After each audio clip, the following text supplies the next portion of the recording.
So in today's video, I'm going to be previewing Stevenage FC versus Bradford City. Then in the second part of today's video, I'm going to be bringing you guys my Game Week 28 League 2 score predictions. If you do go on to enjoy today's video, please make sure to drop a like on there for me. If you could try and hit 70 likes on today's preview, that'd be massively appreciated. Subscribe if you are new as well. We are now on the road to 7,000 subscribers, so please make sure you are subscribed if you haven't already with that post notification bell on. It's free to do so and it does massively help out. Don't forget as well to get a comment in down in the comment section down below. What is your score prediction and what would your starting 11 be for this game? It's going to be a very, very tough one, obviously. In the reverse fixture, we did somehow manage to beat Stevenage 3-0. A brace from Andy Cook and a goal, I think his first Bradford City goal for Tyreek Wright. Unfortunately, he is no longer with the football club, but Andy Cook is back in the starting 11 in the last game and obviously back amongst the goals. I think it's 17 in all competitions now for the big man. Fingers crossed we can pick up another 3 points in this one, but it's another very, very tough game. Our hard games are slowly coming to an end. You know, after this, we've got Tranmere in a poor run of form.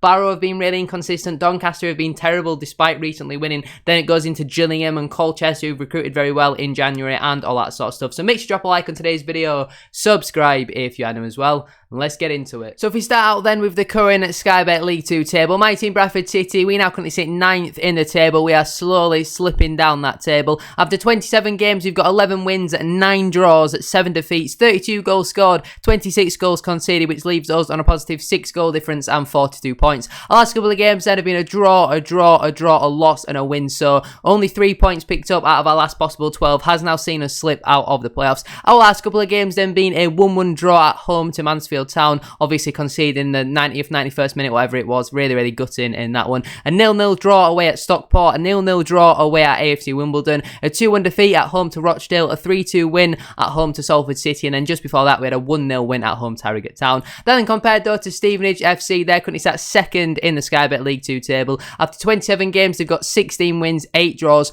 only 3 defeats, which I think is very impressive considering we beat them 3-0. 39 goals scored, 18 goals conceded, leaving them on a positive 21 goal difference and 56 points. The last couple of games then have been a draw, a win, a draw, a win, and a win. So some very, very good form. I don't really know the last time that Stevenage actually lost were, but we've only scored 7 less goals in Stevenage and we're obviously considerably lower down in the table. But the fact that they've only conceded 18 all season, that's crazy. You know, they've conceded 18 in 27 games. That is some very, very impressive statistics in my opinion. Stevenage's last couple of games then being a 0-0 draw away at Sutton United, a 3-1 defeat away to Stoke City in the 4th round of the FA Cup, a 3-0 win at home to Leyton Orient. It went down to 10 men in that game. Brilliant 3 points for them in that one. A 1-1 draw away at Harrogate Town, a 2-1 win away at Aston Villa in the FA Cup 3rd round, a 1-0 win at home to Gillingham, and then just before that they had a 3-1 win at home to Crawley Town. The last time Stevenage actually lost in the league, let me just scroll all the way up here until I can find out whenever they actually did last lose. Was it against us? It was. The last time they lost in the league was against us. That's absolutely crazy. Unless I've missed something there. Their other defeats were against Salford City away from home back in August, and then their other defeat was on the opening... No. Wait, hold on. Give me 1 second. Let me try to find where their other defeat is. My apologies. It was on the 22nd of October. They lost 3-2 at home to Northampton Town. So the last loss wasn't against us, but that's still absolutely crazy. They've not lost in the league since the middle of October. Do you know how many games we've lost since the middle of October? I don't even want to look at that. I'm not confident after seeing that at all. I wasn't really too confident going into the game, but now that I've seen that statistic, I'm really, really not confident. Now we're going to get into the team, though, that I would go with if I was Mark Hughes. So I would then line up in a 4-diamond-2 formation. I thought we played really, really well in the last game against Mansfield Town. As soon as we made them substitutions, though, and went to the 4-2-3, when I think we completely lost any control that we had in the game. We didn't really have much of it, but that last little bit that we had in the game, we completely lost that. In goal for me, I would go with Harry Lewis. Can't really do anything about the goal that we conceded against Mansfield. Made a brilliant save in the first half, so it's right near the end of the first half. He's had nothing to do all game. Header comes in, going in the top corner, and Harry Lewis manages to tip it over the bar. He's an absolutely unbelievable goalkeeper, and if we don't get promoted this season, I cannot see that man staying around in League 2. Into the back four then, at right back I would go with Brad Halliday. I've seen him getting a lot of criticism on social media for the goal, because obviously they have a free header at the back post on Halliday's side, but I actually think Halliday is marking the right man. It's just their centre-half stayed up and our wingers has pushed out, so technically, if you want to speak technically, it's probably Thierry Neves' man, and realistically I don't think he was probably going to win a header against Alfie Kilgore anyway, but maybe obviously a little bit more challenge does make it a little bit hard. I just think our midfield was completely nowhere to be seen. I think they had had 5 or 6 players in and around the box, whereas we literally had our 4 defenders in the box. Midfield were nowhere to be seen. But for me personally, I'd like to see Halliday play our right back. Into the 2 centre-backs then. Firstly, I would go with Matty Platt. I think you need someone with a bit of physical presence in there when you're playing against a team like Stevenage, when they've got strikers like Luke Norris, Danny Rose, good target men at this level. They're obviously decent with their feet as well. I do think you need someone like a Matty Platt. Partnering him, I've gone with Romany Critchlow. Now, I know he's not been in training all week with an eye problem. I think it's been swollen or it's been bleeding, which is obviously not great to see. Whenever Critchlow has been injured, we have really struggled. Although he was injured in the reverse fixture, Timmy Odesina played that one. I think if Critchlow is injured, you bring in Sam Stubbs and see how he gets on in a partnership with Matty Platt. But fingers crossed, Critchlow should be fit for this game. Left back, I would go with Talajibola. After his debut, I was very critical of him because I thought he was absolutely shocking on debut. Then I saw his first 10-15 minutes against Mansfield and I thought we have signed an absolute shocker of a player here. After that though, I thought he grew into the game really nicely and was in the second half one of our better performers. Obviously he stopped a certain goal with a brilliant goal line clearance, looks good going forward and he's decent defensively as well, so hopefully we can see more performances like that from Talajibola and fingers crossed that he can keep it up. Moving in then to the midfield. Now, I think Richie Smallwood was away last Saturday against Mansfield due to, I think it was a family issue, something like that. I think that's what Simon Parker labelled it as, although some people on social media were saying his wife's had a baby, so I don't really understand how that could be an issue, to be honest with you, so I don't really know what's going on there. I think he was back in training, though, the other day. Bradford City released an inside training video, and he did feature in that, so Smallwood should be back available for selection. For me, though, at the base of midfield, I would go with Adam Clayton. I thought he was absolutely unbelievable against Mansfield, completely bossed that midfield. I don't really understand how Doncaster fans don't rate him. I think in the 2 games that we've seen, specifically in the more recent one against Mansfield, I think the guys looked an absolute class above. He looks absolutely unreal. So tidy on the ball, brilliant at reading the play. He can certainly pick a pass as well. Good energy in there as well, considering he is the wrong side of 30 now, but I thought he was absolutely brilliant against Mansfield Town. Into the 2 more attacking and central midfielders then. On the right-hand side, I would go with Alex Gilliard, and he would be my captain for this game. I thought on Saturday against Mansfield, that was the best performance I've seen from Alex Gilliard. He just keeps getting better and better in this formation. It really does suit him. I've given him a lot of criticism in the first half of the season, but I would say since the turn of the new year, since we've gone to this 4-diamond-2 formation, I think the guys looked absolutely brilliant, and hopefully he can keep it up. It was a real captain's performance from Alex Gilliard, and I was really impressed with what I saw. On the other side, I would go with Ryan East. Again, very good performance. Whenever Ryan East has been counted upon this season, I think the guys looked absolutely brilliant, to be honest with you. More than likely, though, bring Smallwood back in, drop Ryan East, which I don't really understand, because I think East, again, had a really good game. Whenever he has played, like I say, I think he's looked really impressive. He brings energy, brings quality on the ball as well. He's decent going forward, can certainly pick a pass, one of the best passers at the football club in my opinion. Left-footed as well, so he gives you a bit of balance on that left side, and I'm really impressed with what I saw from Ryan East on Saturday. In that number 10 position, I would go with Jamie Walker. Again, a decent performance from Jamie Walker, one of his better ones so far this season. Obviously, he did miss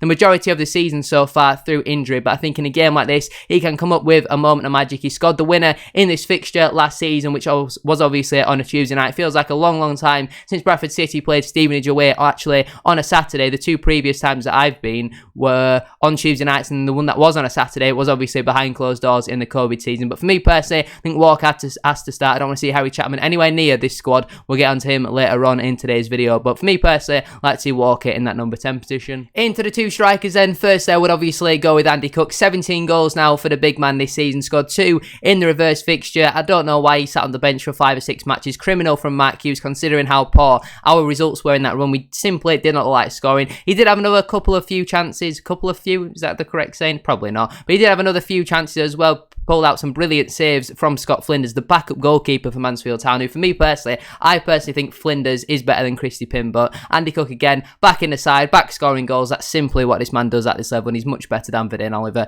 in my opinion. Partner Andy Cook, it was quite a hard one. I wanted to go with Derbyshire, but I've gone with Issa just to give the Stevenage defence a little bit more to think about. Obviously, you will have the physical presence of Andy Cook, but someone like with pace to run in behind, I think that is something that could maybe cause Stevenage some problems. Players like Carl Piergianni, while they're very physical, very good in the air, they're not the most mobile of players, and obviously they've got like Van Kooten and stuff like that who can be decent on the recovery. But for me personally, I would go with Issa. I did think he was probably our weak link against Mansfield, to be honest with you. He had a brilliant chance early on in the game. Gilliard slips him through. He's probably got to score. It's just a good save in the end though from Scott Flinders. On the bench then for me, that'd leave Colin Doyle, Sam Stubbs, obviously if Critchlow is fit. If he's not, Stubbs will probably play, and then you put probably Kieran Kelly on the bench. Also on the bench then for me would be Richie Smallwood, Scott Banks, who should hopefully be available now. I've gone with Dion Pereira as well, but you could have gone with either him, Costello, Nevers. I don't really mind who you go in that position. Also, Matt Derbyshire and Verdane Oliver, which means the players who would miss out then would be Heath Richardson, Luke Hendry, Oscar Threlkeld, Timmy Odesina, Kieran Kelly, Liam Rideout, Emmanuel Osadibe, who's really close now to coming back into full training, which is brilliant news for us. Charlie Wood, Harry Chapman, you're probably thinking, why do you not want him involved in the squad at all? I think he was shocking, absolutely shocking against Mansfield. He simply did not look interested. If you actually watch back Mansfield's goal, it's Hewitt, I think he's playing right back or the right centre half, who overlaps, and Harry Chapman just watches him run past him and completely leaves Talajibola exposed. I think it's really poor, lazy from Harry Chapman. He's just such a frustrating player to watch. Now that Walker's back in the team, I think he will really struggle to get back in there, in my opinion. Obviously, also missing out though would be Thierry Nevers and Dara Costello, but obviously you can put either of them on the bench instead of someone like Dion Pereira. I've just gone with Pereira on the bench just to keep things fresh and all that sort of stuff. Now let's get into my game week 28 League 2 score predictions. Starting out then with AFC Wimbledon versus Carlisle United, I'm going to go with a 2-1 away win for Carlisle. I think the Blues will be able to get back to winning ways in this game. Barrow AFC versus Newport County, I'm going to go with a 2-0 home win for Barrow. Crawley Town versus Crewe Alexandria, I'm going to go with a boring 0-0 draw. Grimsby Town obviously beat Luton Town 3-0 in midweek. Take on Colchester United, I'm going to go with a high scoring 3-2 away win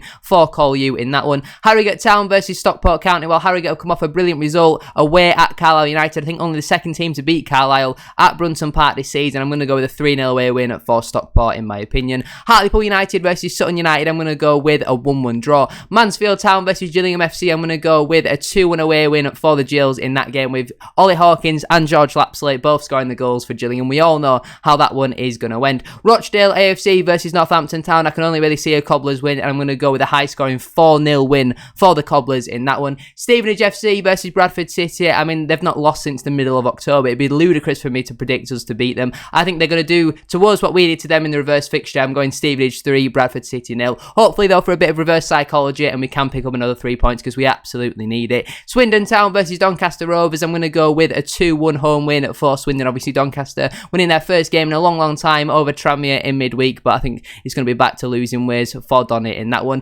Tranmere Rovers versus Salford City, I think it'll be a comfortable 2-0 away win for the Armies. And then finally Walsall FC versus Leyton Orient. Like I say, I'm very impressed with Walsall's recruitment. I think they're going to do one over the O's in this one. I'm going to go with a 1-0 home win for Walsall in that one. But that is where I'm going to leave it for today's video. If you have enjoyed, please make sure to drop a like on there for me. If you could try and hit 70 likes, as I said at the start of today's video, that'd be absolutely class. Subscribe if you are new as well. We are now on the road to 7,000 subscribers, so please make sure you are subscribed if you haven't already, with that post notification bell on. It's free to do so and it does massively help out. Don't forget as well to get a comment in down in the comment section down below. What is your score prediction and what would your starting 11 be for this game? Let me know all that sort of stuff down in the comment section down below. Don't forget as well to check out the channel membership scheme as well if you haven't already. Thank you for watching, have a great rest of your day, and I shall see you all very soon for another video. Peace.